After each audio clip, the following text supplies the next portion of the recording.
जय माता की। दुर्गा सप्तशती का अष्टम अध्याय, जिसमें रक्त बीज के वध के बारे में बताया गया है। मैं अणिमा आदि सिद्धिमयी किरणों से आवृत भवानी का ध्यान करता हूँ। उनके शरीर का रंग लाल है, नेत्रों में करुणा लहरा रही है तथा हाथों में पाश, अंकुश, बाण और धनुष शोभा पाते हैं। ऋषि कहते हैं, चंड और मुंड नामक दैत्यों के मारे जाने तथा बहुत सी सेना का संहार हो जाने पर दैत्यों के राजा प्रतापी शुंभ के मन में बड़ा क्रोध हुआ और उसने दैत्यों की संपूर्ण सेना को युद्ध के लिए कूच करने की आज्ञा दी। वह बोला, आज उदयुद्ध नाम के 86 दैत्य सेनापति अपनी सेनाओं के साथ युद्ध के लिए प्रस्थान करें। कंबू नाम वाले दैत्यों के 84 सेनानायक अपनी वाहिनी से घिरे हुए यात्रा करें।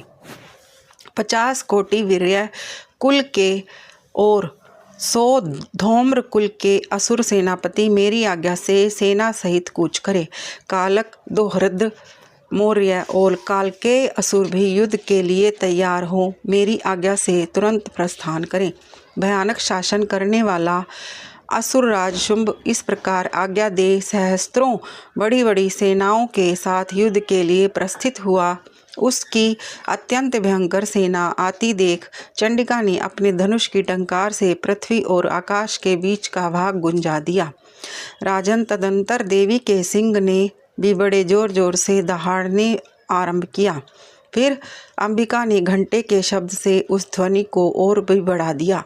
धनुष की टंकार, सिंह की दहाड़ और घंटे की ध्वनि से संपूर्ण दिशाएं गूंज उठी। उस भयंकर शब्द से काली ने अपने विकराल मुख को और भी बढ़ा लिया था। इस प्रकार वे विजयिनी हुई। उस तुमुलनाद को सुनकर दैत्यों की सेनाओं ने चारों ओर से आकर चंडिका, सिंह तथा कालिक देवी को क्रोधपूर्वक घेर लिया। राजन, इसी बीच में असुरों के विनाश तथा देवताओं के अभ्युदय के लिए ब्रह्मा, शिव, कार्तिकेय, विष्णु तथा इंद्र आदि देवी की शक्तियाँ, जो अत्यंत पराक्रम और बल से संपन्न थी, उनके शरीरों से निकलकर उन्हीं के रूप में चंडिका देवी के पास गई। जिस देवता का जैसा रूप, जैसी वेशभूषा और जैसा वाहन है, ठीक वैसे ही साधना से संपन्न हो उसकी शक्ति असुरों से युद्ध करने के लिए आई। सबसे पहले हंस युक्त विमान पर बैठी हुई अक्षसूत्र और कमंडलू से सुशोभित ब्रह्मा जी की शक्ति उपस्थित हुई, जिसे ब्रह्माणी कहते हैं। महादेव जी की शक्ति वृषभ पर आरूढ़ हो, हाथों में श्रेष्ठ त्रिशूल धारण किए, महानाग का कंकण पहने, मस्तक में चंद्र रेखा से विभूषित हो वहां आ पहुंची।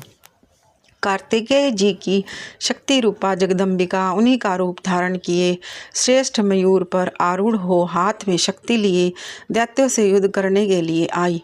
इसी प्रकार भगवान विष्णु की शक्ति गरुड़ पर विराजमान हो, शंख, चक्र, गदा, शारंग, धनुष तथा खड्ग हाथ में लिए वहां आई। अनुपम यज्ञ वराह का रूप धारण करने वाले श्री हरि की जो शक्ति है, वह भी वराह शरीर धारण करके वहां उपस्थित हुई। नारसिंह की शक्ति भी नरसिंह के समान शरीर धारण करके वहां आई। उसकी गर्दन के बालों के झटके से आकाश के तारे बिखरे पड़ते थे। इसी प्रकार इंद्र की शक्ति वज्र हाथ में लिए गजराज ऐरावत पर बैठकर आई। उसके भी सहस्त्र नेत्र थे। इंद्र का जैसा रूप है वैसा ही उसका भी था। तदंतर उन देव शक्तियों से घिरे हुए महादेव जी ने चंडिका से कहा, मेरी प्रसन्नता के लिए तुम शीघ्र ही इन असुरों का संहार करो। तब देवी के शरीर से अत्यंत भयानक और परम उग्र चंडिका शक्ति प्रकट हुई, जो सैकड़ों गिदड़ियों की भांति आवाज करने वाली थी। उस अपराजिता देवी ने धूमिल जटा वाले महादेव जी से कहा, भगवान, आप शुंभ निशुंभ के पास दूत बनकर जाइए और उन अत्यंत गर्वीले दानव शुंभ एवं निशुंभ दोनों से कहिए, साथ ही उनके अतिरिक्त भी जो दानव युद्ध के लिए वहां उपस्थित हों, उनको भी यह संदेश दीजिए, दैत्यों, यदि तुम जीवित रहना चाहते हो तो पाताल को लौट जाओ। इंद्र को त्रिलोकी का राज्य मिल जाए और देवता यज्ञ भाग का उपभोग करे। यदि बल के घमंड में आकर तुम युद्ध की अभिलाषा रखते हो तो आओ, मेरी शिवाएं तुम्हारे कच्चे मांस से तृप्त हों। चूँकि उस देवी ने भगवान शिव को दूत के कार्य में नियुक्त किया था, इसलिए वह शिवदूती के नाम से संसार में विख्यात हुई। वे महादैत्य भी भगवान शिव के मुंह से देवी के वचन सुनकर क्रोध में भर गए और जहाँ कात्यायनी विराजमान थी उस ओर बढ़े।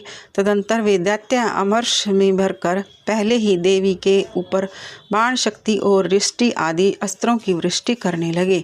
तब देवी ने भी खेल खेल में ही धनुष की टंकार की और उससे छोड़े हुए बड़े बड़े बाणों द्वारा दैत्यों के चलाए हुए बाण, शूल, शक्ति और फरसों को काट डाला। फिर काली उनके आगे होकर शत्रुओं को शूल के प्रहार से विदीर्ण करने लगी और खटवांग से उनका कचूमर निकालती हुई रणभूमि में विचरने लगी। ब्रह्माणी भी जिस जिस ओर दौड़ती उसी उसी ओर अपने कमंडलू का जल छिड़ककर शत्रुओं के ओज और पराक्रम को नष्ट कर देती थी। माहेश्वरी ने त्रिशूल से तथा वैष्णवी ने चक्र से और अत्यंत क्रोध में भरी हुई कुमार कार्तिकेय की शक्ति ने शक्ति से दैत्यों का संहार आरंभ किया। इंद्र शक्ति के वज्र प्रहार से विदीर्ण हो सैकड़ों दैत्य दानव रक्त की धारा बहाते हुए पृथ्वी पर सो गए। वाराही शक्ति ने कितनों को अपनी थुथुन की मार से नष्ट किया, दाढ़ों के अग्रभाग से कितनों की छाती बेट डाली तथा कितने ही दैत्य उसके चक्र की चोट से विदीर्ण होकर गिर पड़े। नारसिंगी भी दूसरे दूसरे महादैत्यों को अपने नखों से विदीर्ण करके खाती और सिंहनाद से दिशाओं एवं आकाश की गुंजाती हुई युद्ध क्षेत्र में विचरने लगी। कितने ही असुर शिवदूती के प्रचंड अट्टाहस से अत्यंत भयभीत हो पृथ्वी पर गिर पड़े और गिरने पर उन्हें शिवदूती ने उस समय अपना ग्रास बना लिया। इस प्रकार क्रोध में भरे हुए मातृगणों को नाना प्रकार के उपायों से बड़े बड़े असुरों का मर्दन करते देख दैत्य सैनिक भाग खड़े हुए। मातृगणों से पीड़ित दैत्यों को युद्ध से भागते देख रक्तबीज नामक महादैत्य क्रोध में भरकर युद्ध करने के लिए आया। उसके शरीर से जब रक्त की बूंद पृथ्वी पर गिरती तब उसी के समान शक्तिशाली एक दूसरा महादैत्य पृथ्वी पर पैदा हो जाता। महासुर रक्तबीज हाथ में गदा लेकर इंद्र शक्ति के साथ युद्ध करने लगा। तब इंद्री ने अपने वज्र से रक्तबीज को मारा। वज्र से घायल होने पर उसके शरीर से बहुत सा रक्त चूने लगा और उससे उसी के समान रूप तथा पराक्रम वाले योद्धा उत्पन्न होने लगे। उसके शरीर से रक्त की जितनी बूंदें गिरी उतने ही पुरुष उत्पन्न हो गए। वे सब रक्त बीज के समान ही वीर्यवान, बलवान तथा पराक्रमी थे। वे रक्त से उत्पन्न होने वाले पुरुष भी अत्यंत भयंकर अस्त्र शस्त्रों का प्रहार करते हुए महामात्र गणों के साथ घोर युद्ध करने लगे। पुनः वज्र के प्रहार से जब उसका मस्तक घायल हुआ तब रक्त बहने लगा और उससे हजारों पुरुष उत्पन्न हो गए। वैष्णवी ने युद्ध में रक्तबीज पर चक्र का प्रहार किया तथा इंद्री ने उस दैत्य सेनापति को गदा से चोट पहुंचाई। वैष्णवी के चक्र से घायल होने पर उसके शरीर में जो रक्त बहा और उससे जो उसी के बराबर आकार वाले सहस्त्रों महादैत्य प्रकट हुए, उनके द्वारा संपूर्ण जगत व्याप्त हो गया। कुमारी ने शक्ति से, वाराही ने खड्ग से और माहेश्वरी ने त्रिशूल से महादैत्य रक्तबीज को घायल किया। क्रोध में भरे हुए उस महादैत्य रक्तबीज ने भी गदा से सभी मात्र शक्तियों पर पृथक पृथक प्रहार किया। शक्ति और शूल आदि से अनेक बार घायल होने पर जो उसके शरीर से रक्त की धारा पृथ्वी पर गिरी, उससे भी निश्चय ही सैकड़ों असुर उत्पन्न हुए। इस प्रकार उस महादैत्य के रक्त से प्रकट हुए असुरों द्वारा संपूर्ण जगत व्याप्त हो गया।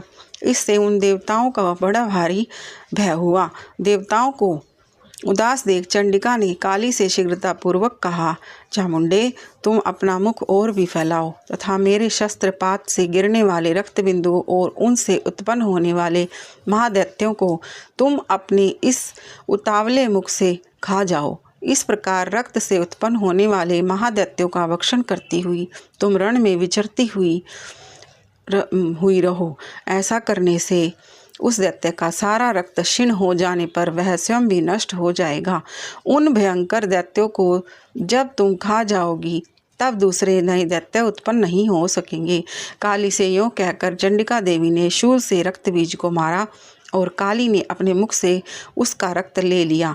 तब उसने वहाँ चंडिका पर गदा से प्रहार किया किंतु उस गदापात ने देवी को तनिक भी वेदना नहीं पहुंचाई।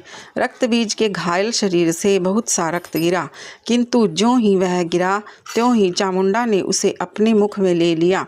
रक्त गिरने से काली के मुख में जो महादैत्य उत्पन्न हुए उन्हें भी वह चट कर गई और उसने रक्त बीज का रक्त भी पी लिया। तदंतर देवी ने रक्त बीज को, जिसका रक्त चामुंडा ने पी लिया था, वज्र, बाण, खड्ग तथा रिष्टि आदि से मार डाला। राजन, इस प्रकार शस्त्रों के समुदाय से आहत एवं रक्तहीन हुआ महादैत्य रक्त बीज पृथ्वी पर गिर पड़ा। नरेश्वर, इससे देवताओं को अनुपम हर्ष की प्राप्ति हुई और मातृगण उन असुरों के रक्तपान के मद से उद्धत सा होकर नृत्य करने लगा। इस प्रकार मार्कंडेय पुराण